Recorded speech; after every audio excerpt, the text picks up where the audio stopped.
Hola, bueno, yo soy Anabel Domínguez Álvarez, del primero de producción del EAP, y bueno, estoy aquí con dos chicos de electromecánica. ¿De qué instituto? Asunqueiro. Decir vuestros nombres, presentados. Yo soy Hugo Alfonso, de también electromecánica. Yo soy Fran, compañero de Hugo Alfonso. Bueno, cuéntame un poco sobre vuestro ciclo.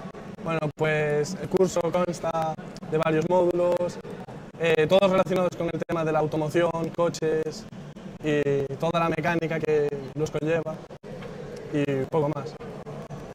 Ahora en segundo estamos dando sobre todo electricidad, todo lo que son esquemas eléctricos y del coche, para los diferentes módulos que hay. Y por ahora está siendo bastante bien. ¿Y vuestra experiencia en primero la recomendaríais? Sí, es que a ver, también te digo, teníamos unos compañeros que hacíamos ahí una pandilla, éramos una pesadilla. Estamos el terror de los profesores. ¿Era vuestra primera opción?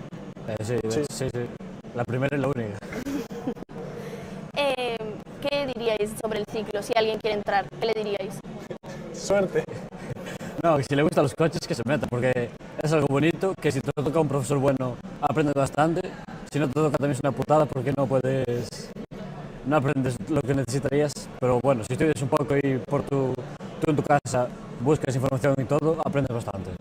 Sí, es que el año pasado tuvimos la suerte de que nos tocaron profesores buenos y no solo en el ámbito de que se enrolle con los alumnos, sino saben explicar, saben lo que hacen, porque este año tenemos un par de ellos que están allí un poco de adorno. Así que, ¿Recomendaríais el ciclo? sí, claro, por supuesto. Sí. ¿Y queréis añadir algo más? Coches. Pues ya estaría. Bueno. Muchas gracias. Perfecto.